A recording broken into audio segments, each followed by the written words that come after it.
প্রেমের গল্প সাইয়ারার গান নিয়ে নতুন উত্তেজনা অন্তর্জালে। কারণ সিনেমার টাইটেল সঙ্গে এবার দেখা যাচ্ছে বলিউড শাহেনশাহ অমিতাভ বচ্চন ও দুই বাংলার জনপ্রিয় অভিনেত্রী মৌসুমী চ্যাটার্জিকে। কিশোর কুমারের গাওয়া সাইয়ারার ওল্ড ভার্সনের গানটি ঝড়ের গতিতে ভাইরাল হচ্ছে বিভিন্ন সামাজিক মাধ্যমে।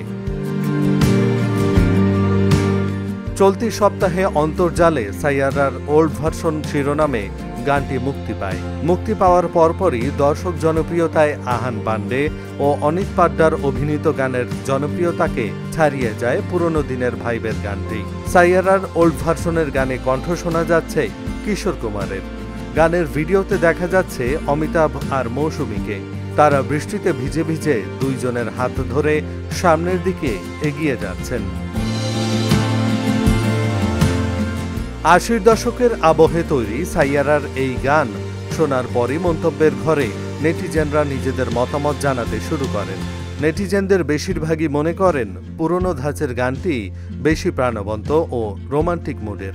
আবার নেটিজেনদের আরেক দল মনে করছেন পুরনো দিনের গান থেকেই রিমিক্স করা হয়েছে সাইয়ারা গানটি। আসলে এসবই এআই এর জাদু। আহান পান্ডে ও অনিক পাড্ডা অভিনীত সাইয়ারার টাইটেল সংটিকে এআই এর মাধ্যমে পুরনো দিনের ভাইবে নিয়ে যাওয়া হয়েছে। সঙ্গীত শিল্পী ফাহিম আব্দুল্লাহর গাওয়া সাইয়ারা গানটিতে বসানো হয়েছে কিশোর কুমারের ভয়েস। আর অভিনব এই কাজটি করেছেন আনসুমান শর্মা ও আরজে কৃষ্ণা। এহসানুল হক, ঢাকা জার্নাল।